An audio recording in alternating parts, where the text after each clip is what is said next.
Hi. Hello అండి.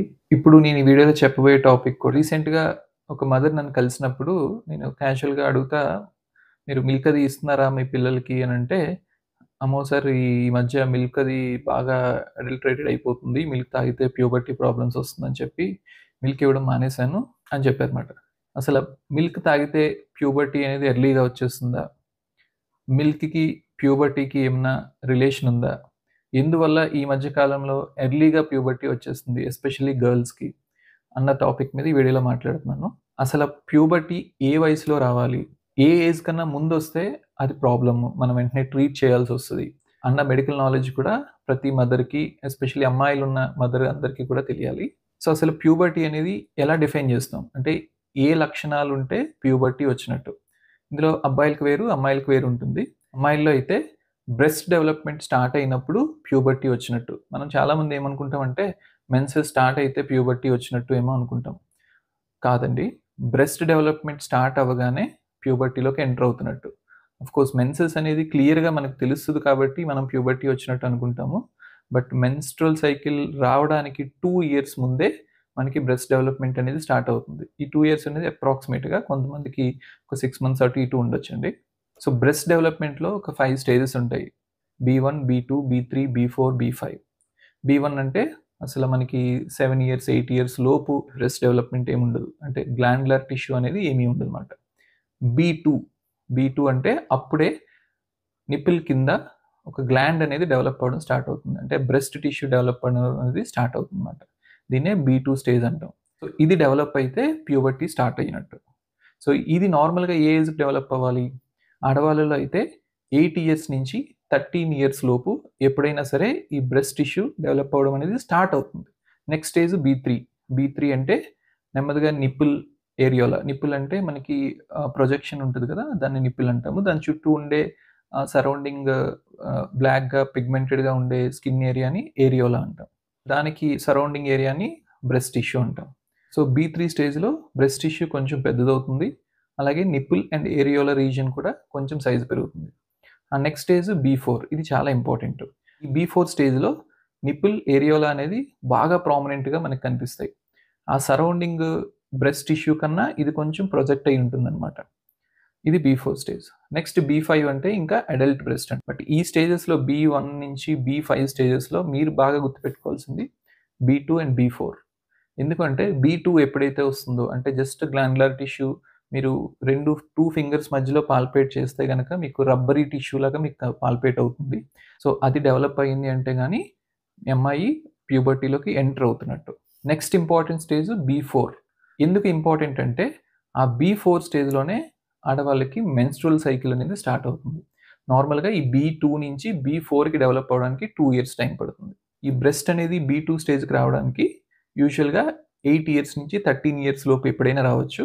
So, దీన్నే onset of puberty అంటాం. అంటే ప్యూబర్టీ అనేది స్టార్ట్ అయినట్టు. మెన్‌స్ట్రువల్ సైకిల్ అనేది బీ4 స్టేజ్‌లో వస్తదన్నాను. ఈ బీ2 టు బీ4కి డెవలప్ అవ్వడానికి 2 ఇయర్స్ టైం పడతది కాబట్టి నార్మల్‌గా మెన్‌స్ట్రువల్ సైకిల్స్ ఏ ఏజ్‌లో రావచ్చు అంటే 10 ఇయర్స్ నుంచి ఇందాక నేను 8-13 బీ2 అన్నాను కాబట్టి ఇంకొక 2 ఇయర్స్ దీనికి యాడ్ చేస్తే గనక అది మెన్‌స్ట్రువల్ సైకిల్ వచ్చే ఏజ్ మాట. అంటే 10-15 ఇయర్స్‌కి ఏ అమ్మాయికైనా మెన్‌స్ట్రువల్ సైకిల్ డెవలప్ అవ్వచ్చు. 15 ఇయర్స్ తర్వాత కూడా ఇంకా మెన్‌స్ట్రువల్ సైకిల్ రాలేదు అంటే మాత్రము ఇమ్మీడియేట్‌గా మనము టెస్ట్స్ అనేవి చేయించుకోవాల్సొస్తుంది. అలాగే మెన్‌స్ట్రువల్ సైకిల్ 10 ఇయర్స్ లోపు వచ్చేస్తే గనక దాన్ని కూడా మనము ఎవాల్యుయేట్ చేసుకోవాలి. ప్యూబర్టీలోకి ఎర్లీగా ఎంటర్ అయిన ప్రాబ్లమే, లేట్‌గా ఎంటర్ అయిన ప్రాబ్లమే. ఎర్లీగా ఎంటర్ అయితే దాన్ని ప్రికాషియస్ ప్యూబర్టీ అంటాం. అంటే అవ్వాల్సిన టైం కన్నా ముందుగానే వచ్చేసిందని. లేట్‌గా ఎంటర్ అయితే దాన్ని డిలేడ్ ప్యూబర్టీ అంటాం. అంటే అవ్వాల్సిన ఏజ్ కన్నా లేట్ అవుతుందని. ఇప్పుడు ఈ వీడియోలో నేను ప్రికాషియస్ ప్యూబర్టీ గురించే మాట్లాడుతున్నాను. ఎందుకంటే మిల్క్ తాగిన వాళ్ళందరూ కూడా లావు అయిపోయి ఎర్లీగా ప్యూబర్టీ వచ్చేస్తుందని అంటున్నారు కాబట్టి, మిల్క్ ఒకటే కాదండి చాలా రీజన్స్ ఉంటాయి ఎర్లీ ప్యూబర్టీ రావడానికి. బ్రెయిన్‌లో ఏదైనా ట్యూమర్స్ ఉన్నా మనకి ఎర్లీగా ప్యూబర్టీ రావచ్చు. అలాగే అడ్రినల్ గ్రంథిలో ఏమైనా ట్యూమర్స్ ఉన్నా ఎర్లీగా ప్యూబర్టీ రావచ్చు. ఓవరీస్‌లో ఏమైనా ట్యూమర్స్ ఉన్నా ఎర్లీగా ప్యూబర్టీ రావచ్చు. అలాగే థైరాయిడ్ ప్రాబ్లమ్ మెయిన్‌లీ హైపోథైరాయిడిజం అంటే థైరాయిడ్ పనిచేయాల్సిన దానికన్నా బాగా తక్కువగా పనిచేసి, ఆ థైరాయిడ్‌ని ట్రీట్ చేయక నెగ్లెక్ట్ చేసి, లేదా మనకి థైరాయిడ్ ఉందని తెలియక మనం ట్రీట్‌మెంట్ సరిగ్గా తీసుకోకపోతే గనక, వాళ్ళలో కూడా ఎర్లీగా ప్యూబర్టీ వచ్చే ఛాన్స్ ఉంటుందనమాట. సో, ఎర్లీగా ప్యూబర్టీ వస్తే ఏంటి ఇబ్బంది అంటే, వీళ్ళు ప్యూబర్టీ ఎర్లీగా రావడం వల్ల హైట్ కూడా ఎర్లీగా ఫాస్ట్‌గా పెరగడం స్టార్ట్ అవుతారు. అంటే 7 ఇయర్స్‌కి వాళ్ళలో ప్యూబర్టీ స్టార్ట్ అయిందనుకోండి. 7 ఇయర్స్‌కి వాళ్ళ ఏజ్ గ్రూప్ వాళ్ళతో కంపేర్ చేస్తే అప్పుడు హైట్ ఉన్నట్టు కనిపిస్తారు గానీ, బట్ ఫైనల్‌గా వాళ్ళు హైట్ అనేది తగ్గిపోతారన్నమాట. ఎందుకంటే ఎర్లీగా ప్యూబర్టీ స్టార్ట్ అయినప్పుడు వాళ్ళ గ్రోత్ కూడా ఎర్లీగానే ఎండ్ అయిపోతుంది. నార్మల్‌గా 16 ఇయర్స్ వరకు గ్రో అవ్వాల్సిన వాళ్ళు 14 ఇయర్స్‌కే వాళ్ళ గ్రోత్ కంప్లీట్ అయిపోతుందన్నమాట. సో, దానివల్ల వాళ్ళు ఫైనల్ హైట్ ఎప్పుడు కూడా తక్కువగా ఉంటారు. సో, మనము కరెక్ట్‌గా టైంకి దాన్ని ఐడెంటిఫై చేసి ట్రీట్ చేయకపోతే మాత్రము ఫైనల్‌గా వాళ్ళు చాలా షార్ట్ ఉండే ఛాన్స్ ఉంటుందన్నమాట. అలాగే ఇంకొక ప్రాబ్లమ్ ఏంటి అంటే emotional and behavioural problems. Emotional అంటే ఆ ఏజ్‌లో వాళ్ళకి ప్యూబర్టీని ఎలా హ్యాండిల్ చేయాలో తెలీదు. అంటే మెన్స్ట్రువల్ సైకిల్స్ వస్తే ఎలా హ్యాండిల్ చేయాలో తెలీదు. హైజీన్ తెలీదు. అండ్ ఆ ప్యూబర్టీ హార్మోన్స్ చేంజెస్ వల్ల వాళ్ళకి ఎక్సెసివ్ ఫియర్ గాని, యాంగ్జైటీ గాని, డిప్రెషన్ గాని ఇలాంటివన్నీ ఎక్కువగా ఉంటాయన్నమాట. సో, ఇవి హ్యాండిల్ చేయడం వాళ్ళకి ఆ ఏజ్ గ్రూప్‌లో ఇబ్బందవుతుందనమాట. సో, కాబట్టి మనం ఆ టైంకి ఐడెంటిఫై చేసి దాన్ని ట్రీట్ చేయాల్సొస్తుంది. సో, ఇది ప్యూబర్టీ నార్మల్‌గా ఏ టైంకి డెవలప్ అవ్వాలి, ఎర్లీగా ప్యూబర్టీ డెవలప్ అవ్వడానికి రీజన్స్ ఏంటనేది. ఇప్పుడు మనం మెయిన్ టాపికొస్తే మిల్క్ తాగితే ఎర్లీగా ప్యూబర్టీ వస్తదంటే అది రాంగ్ కన్సెప్షన్ అండి.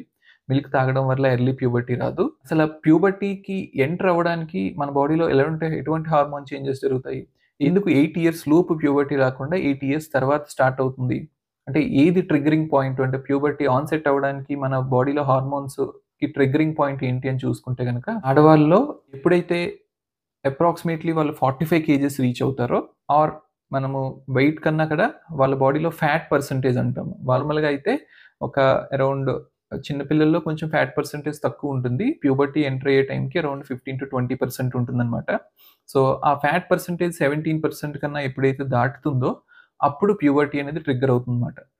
ఫ్యాట్ పర్సెంటేజ్‌కి ప్యూబర్టీ ట్రిగ్గర్ అవ్వడానికి రిలేషన్ ఏంటి అంటే, ఫ్యాట్ ఒక పర్టిక్యులర్ లెవెల్ రీచ్ అయిన తర్వాత ఫ్యాట్ నుంచి లెప్టిన్ అనే ఒక హార్మోన్ రిలీజ్ అవుతుంది. ఈ లెప్టిన్ అనే హార్మోను బ్రెయిన్‌లో ప్యూబర్టీని స్టిమ్యులేట్ చేసే హార్మోన్‌ని రిలీజ్ చేసేలా చేస్తుందన్నమాట. ఆ ప్యూబర్టీని స్టిమ్యులేట్ చేసే హార్మోన్స్ ఏంటి? ఎఫ్ఎస్‌హెచ్, ఎల్‌హెచ్ అనే 2 హార్మోన్స్ మనకి పిట్యూటరీ గ్రంథి నుంచి రిలీజ్ అవుతాయి. అవి ఓవరీస్ మీద యాక్ట్ చేసి ఈస్ట్రోజన్‌ని రిలీజ్ అయ్యేలా చేస్తది. సో, ఆ ఈస్ట్రోజన్ బ్రెస్ట్ మీద యాక్ట్ చేసి బ్రెస్ట్ టిష్యూ డెవలప్ అవ్వడానికి హెల్ప్ అవుతుంది. సో, ఎవరైతే ఆ వెయిట్ ఆర్ ఆ ఫ్యాట్ పర్సెంటేజ్ ఎర్లీగా రీచ్ అవుతారో వాళ్ళకి ప్యూబర్టీ అనేది ఎర్లీగా స్టార్ట్ అవుతుంది. మరి ఎందుకు ఈ జనరేషన్‌లో ఆడవాళ్ళందరూ ప్యూబర్టీ ఎర్లీగా వచ్చేస్తుంది? ఎందుకు అంటే మన ఫుడ్, లైఫ్ స్టైల్ చేంజెస్ వల్ల. మనము చిన్న వయసు నుంచి పిల్లలకి చాక్లెట్స్ పెట్టడం, ఐస్ క్రీమ్స్ పెట్టడం, కేక్, బిస్కెట్స్ పెట్టడం ఇవన్నీ కూడా మనం ఒక పేరెంట్స్‌గా అది మనము వాళ్ళని హ్యాపీగా ఉంచడం, అది ఒక లవ్ అనుకుంటున్నాం మనం. అది ఒక లవ్ ఎఫెక్షన్ అనుకుని మనం ఫుడ్‌లనేవి అంత హై కార్బోహైడ్రేట్స్, హై షుగర్స్ ఉండే ఫుడ్స్ మనం పెడుతున్నాం. పెట్టడం వల్ల వాళ్ళందరూ కూడా చాలా ఫాస్ట్‌గా ఈ వెయిట్‌కి రీచ్ అయిపోతున్నారు. ఎప్పుడైతే వాళ్ళు ఈ వెయిట్‌కి రీచ్ అయిపోతున్నారో అందుకే వాళ్ళకి 6, 7 ఇయర్స్‌కే బ్రెస్ట్ డెవలప్‌మెంట్ జరుగుతుంది. అండ్ 9 ఇయర్స్, 8 ఇయర్స్‌కి కూడా మెన్‌స్ట్రువల్ సైకిల్స్ వచ్చేస్తున్నాయన్నమాట. మరి ప్రీవియస్‌గా ఇదివరకు ఇంత ప్రాబ్లమ్ ఎందుకు లేదు అంటే, ఇప్పుడు నా వయసులో ఉన్నవాళ్ళో లేకపోతే పేరెంట్స్‌గా ఉన్నవాళ్ళో వాళ్ళు చిన్న వయసులో కంపేర్ చేసుకుంటే, మీరు ప్యూబర్టీకి ఎంటర్ అవ్వకముందు మీరు ఏ వెయిట్‌లో ఉన్నారో ఒకసారి మీ పాత ఫోటోస్ ఉంటాయి కదా! అదొకసారి చూడండి. అందరం చాలా సన్నగా ఉండుంటాం. ఇప్పుడు లావై ఉండొచ్చులెండి. బట్ ఆ టైంలో మాత్రం అందరూ చాలా సన్నమై ఉంటారు. ఆడవాళ్ళైతే వాళ్ళు మెచ్యూర్ ఫంక్షన్ చేసినప్పుడు ఫోటోస్ తీస్తారు కాబట్టి మీ ఆ ఫోటోలు కంపేర్ చేసుకోండి. ఆ టైంకి డెఫినిట్‌గా మీరు చాలా సన్నగా ఉండే ఉంటారు. ఎందుకంటే ఆ ఏజ్‌లో 5 స్టార్ చాక్లేట్ తినడము, బిస్కెట్స్ తినడము, కేక్స్ తినడము, మనం ఎప్పుడో సంవత్సరానికి ఒకసారి తింటే తినేవాళ్ళమి. కానీ ఈ రోజుల్లో ఎప్పుడు పడితే అప్పుడు అలా జంక్ ఫుడ్స్ ఎక్కువగా తినడం వల్ల వాళ్ళ వెయిట్స్ ఫాస్ట్‌గా పెరిగి ఈ ప్యూబర్టీ అనేది ఎర్లీగా వస్తుందన్నమాట. సో, ప్యూబర్టీ ఎర్లీగా రాకుండా ఉండాలంటే ఎస్పెషల్లీ ఆడపిల్లలకి మీరు 8 ఇయర్స్ లోపు వాళ్ళు junk foods, ice creams, chocolates ఇలాంటి ఫుడ్స్ తక్కువ పెట్టండి. మిల్క్ ఇవ్వడం వల్ల ఎటువంటి ప్రాబ్లమ్ ఉండదు. ఇన్‌ఫాక్ట్ మిల్క్ అనేది రిచ్ సోర్స్ ఆఫ్ ప్రోటీన్ కాబట్టి మనం మిల్క్ తీసుకోవడం వల్ల ఒళ్ళనేది కొంచెం గట్టి పడుతుంది. అండ్ వాళ్ళని ఎక్కువగా ఫిజికల్‌గా యాక్టివ్‌గా ఉంచడానికి చూడండి. జస్ట్ స్కూల్‌కెళ్ళొచ్చిన తర్వాత వీడియో గేమ్స్ ఆడడము, సెల్ చూసుకోవడము, ఫిజికల్‌గా యాక్టివ్‌గా లేకపోతే గనక ఆ వెయిట్ అనేది ఫాస్ట్‌గా రీచ్ అయిపోతారు. దానివల్ల ప్యూబర్టీ కూడా ఎర్లీగా వచ్చేసే ఛాన్స్ ఉంటుందన్నమాట. అండ్ ఈ వెయిట్ ఎక్కువగా పెరగడం ఒకటే రీజన్ కాదండి ఎర్లీగా ప్యూబర్టీ రావడానికి. నేను చెప్పినట్టు చాలా మెడికల్ రీజన్స్ కూడా ఉంటాయి. ఇన్ కేస్ ఆడపిల్లలకి ఎవరికైనా 10 ఇయర్స్ లోపే మెన్‌స్ట్రువల్ సైకిల్ స్టార్ట్ అయితే గనక, లేకపోతే బ్రెస్ట్ డెవలప్‌మెంట్ ఒకవేళ మీరు ఎడ్యుకేటెడ్ ఎగ్జామిన్ చేయగలుగుతున్నారు అంటే గనక 8 ఇయర్స్ లోపు. బట్ ఇప్పుడు యాక్చువల్‌గా టెక్స్ట్ బుక్స్‌లో అయితే 8 ఇయర్స్ అని ఉంటదండి. బట్ ఇప్పుడున్న సినారియోలో చాలా మందికి బ్రెస్ట్ డెవలప్‌మెంట్ 6-7 ఇయర్స్‌కే జరుగుతుంది. సో, మేమైతే 7 ఇయర్స్ అనే కట్ ఆఫ్ తీసుకుంటున్నాము. అండ్ ఇలా ఎర్లీగా ప్యూబర్టీ రావడానికి నేను ఇందాక చెప్పినట్టు బ్రెయిన్‌లో ట్యూమర్స్ గాని, థైరాయిడ్ ప్రాబ్లమ్స్ గాని, అడ్రినల్ ట్యూమర్స్ గాని, ఓవేరియన్ ట్యూమర్స్ గాని ఉండే ఛాన్స్ ఉంటుంది. వాటిని ట్రీట్ చేస్తే గనక మనం ప్యూబర్టీని కొన్నాళ్ళు హోల్డ్ చేయొచ్చనమాట. సో, ఈ ప్యూబర్టీని స్టాప్ చేయడానికి మనము హార్మోనల్ ట్రీట్మెంట్స్ ఉంటాయి. సో, ఎవరైతే ఎర్లీగా ప్యూబర్టీలోకి ఎంటర్ అవుతారో, ఎవరికైతే ఎర్లీగా మెన్సెస్ స్టార్ట్ అవుతాయో వాళ్ళకి హార్మోన్ ఇంజెక్షన్స్ ఇచ్చినప్పుడు వాళ్ళ మెన్సెస్ అనేవి స్టాప్ అవుతాయి. ఆ పెరిగిన హార్మోన్స్ అనేవి మళ్ళీ నార్మల్‌కొస్తాయి. అలాగా మనం ఒక 12 ఇయర్స్ దాకా మెన్సెస్‌ని హోల్డ్ చేసి 12 ఇయర్స్ తర్వాత మనము హార్మోన్ ఇంజెక్షన్స్ స్టాప్ చేస్తామనమాట. మెయిన్‌గా ఈ హార్మోన్ ఇంజెక్షన్స్ ఇవ్వడానికి రీజన్ వాళ్ళ హైట్‌ని నార్మలైజ్ చేయడానికి. లేకపోతే ఆ ప్యూబర్టీ అలాగే ప్రోగ్రెస్ అయిందనుకోండి, వాళ్ళు 12 ఇయర్స్‌కే వాళ్ళ బోన్స్ ఫ్యూజ్ అయిపోతాయి. అండ్ ఫైనల్‌గా వాళ్ళ ఫైనల్ హైట్ 12 ఇయర్స్‌కి ఎంత ఉంటారో ఇంక అంతే ఉంటారనమాట. తర్వాత గ్రోత్ ఉండదు. సో, ఇలా ప్యూబర్టీ గురించి మీకేమన్నా ఏమాత్రం డౌట్ ఉన్నా మీ దగ్గరలో ఉన్న ఎండోక్రినాలజిస్ట్‌ని కన్సల్ట్ కండి. సో, మీ ఎండోక్రినాలజిస్ట్ మీకు కొన్ని టెస్ట్స్ చేయిస్తారు. మెయిన్‌గా అందులో థైరాయిడ్ టెస్ట్ ఉంటుంది. మనకి బ్రెయిన్ నుంచి వచ్చే ఎఫ్ఎస్‌హెచ్, ఎల్‌హెచ్ అనే హార్మోన్స్ టెస్ట్ ఉంటుంది. ఈ టెస్ట్‌లను బట్టి మీరు ప్యూబర్టీలోకి ఎంటర్ అవుతున్నారు అంటే గనక, ఎర్లీగా ఎంటర్ అవుతున్నారంటే గనక వెంటనే మీకు ట్రీట్మెంట్ స్టార్ట్ చేస్తే మీకు చాలా హెల్ప్ అవుతుందనమాట. ఇది ఆడవాళ్ళ గురించి. అలాగే మగవాళ్ళలో కూడా టెస్టిక్యులర్ ఎన్లార్జ్‌మెంట్ చూస్తాం ఎర్లీ ప్యూబర్టీకి. టెస్టిక్యులర్ ఎన్లార్జ్‌మెంట్ అంటే టెస్టిస్ అనేది మోర్ దాన్ 4 సీసీ కన్నా 4 ఎంఎల్ కన్నా ఎక్కువ సైజ్ ఉంటే గనక వాళ్ళు ప్యూబర్టీలోకి ఎంటర్ అవుతున్నట్టు. అబ్బాయిలకైతే ప్యూబర్టీ ఎంటర్ అవ్వడానికి కరెక్ట్ ఏజ్ 9-14 ఇయర్స్ మాట. 9 ఇయర్స్ లోపు ఎవరికైతే టెస్టిక్యులర్ వాల్యూమ్ 4 ఎంఎల్ కన్నా ఎక్కువ ఉంటుందో వాళ్ళకి ఎర్లీ ప్యూబర్టీ వచ్చినట్టు. వీళ్ళకి కూడా బ్రెయిన్‌లో ట్యూమర్స్ వల్ల గానీ, అడ్రినల్ గ్రంథిలో ట్యూమర్స్ వల్ల గానీ, అలాగే టెస్టిస్‌లో ట్యూమర్స్ వల్ల గానీ ఇలా ఎర్లీ ప్యూబర్టీ వచ్చే ఛాన్స్ ఉంటుంది. వీళ్ళలో కూడా ఎర్లీగా టెస్టోస్టెరాన్ రైజ్ అవ్వడం వల్ల బోన్స్ ఎర్లీగా ఫ్యూజ్ అయ్యి ఫైనల్‌గా హైట్ అనేది తగ్గిపోయే ఛాన్స్ ఉంటుంది. సో, వీళ్ళని కూడా మనం ఎవాల్యుయేట్ చేసి ట్రీట్ చేస్తే మనం ఆ ప్యూబర్టీని హోల్డ్ చేయొచ్చనమాట. సో, ఇది మిల్క్ వల్ల యాక్చువల్‌గా ప్యూబర్టీ ప్రాబ్లమ్స్ వస్తాయా రాదా అన్నది. మిల్క్ వల్ల కన్నా మనం తినే food, chocolates, ice creams, cool drinks ఇలా ఎక్సెస్‌గా ఓవర్ వెయిట్, ఒబేసిటీ ఉండడం వల్లే ఎర్లీ ప్యూబర్టీ ప్రాబ్లమ్స్ వస్తున్నాయి. సో, ఈ ఫుడ్డు, లైఫ్ స్టైల్, ఒబేసిటీయే కాకుండా చాలా మెడికల్ రీజన్స్ వల్ల కూడా ఎర్లీ ప్యూబర్టీ రావచ్చు. మీ పిల్లల్ని ఎర్లీ ఏజ్‌లోనే జంక్ ఫుడ్స్ అవాయిడ్ చేసి ఫిజికల్‌గా యాక్టివ్‌గా ఉంచండి. మిల్క్ హ్యాపీగా తీసుకోవచ్చు. ఎస్పెషల్లీ వాళ్ళ ప్యూబర్టీ కంప్లీట్ అయ్యే వరకు. బికాజ్ ఆ టైం వరకు కూడా వాళ్ళ బోన్స్ యాక్టివ్‌గా గ్రో అవుతా ఉంటాయి. అండ్ కాల్షియం రిక్వైర్మెంట్ అది ఎక్కువగా ఉంటుందనమాట. ఎవరికైనా మిల్క్ టాలరెన్స్ లేదు, మిల్క్ పడదు అనుకుంటే గనక అదర్ సోర్సెస్ ద్వారా మనం కాల్షియం తీసుకోవచ్చు. లేదా సోయా తీసుకోవచ్చు. లేకపోతే బాదం మిల్క్ తీసుకోవచ్చు. అలాగే కాల్షియం ఎక్కువగా ఉండే ఫుడ్ సప్లిమెంట్స్ మనం తీసుకోవచ్చు. షియా సీడ్స్‌లో కాల్షియం ఎక్కువుంటాయి. నువ్వుల్లో కాల్షియం ఎక్కువుంటుంది. కరివేపాకులో కాల్షియం ఎక్కువుంటుంది. మనము మునగాకంటాం. మొరింగా లీవ్స్‌లో కాల్షియం ఎక్కువుంటుంది. సో, ఈ రకంగా ఏదో కూరలు, వెజిటబుల్స్‌లో ఉంటుంది. అంటే ఆల్ డైరీ ప్రొడక్ట్స్‌లో ఉంటాయి. సో, ఈ కర్రీస్ ఎక్కువగా ప్రిపేర్ చేసి వాళ్ళకి పెడతా ఉండండి. సో, ఇది ప్రికాషియస్ ప్యూబర్టీ అంటే ఎర్లీ ప్యూబర్టీ గురించి. నెక్స్ట్ వీడియోలో మనం ఇంకో టాపిక్‌లో కలుద్దాం. Thank you.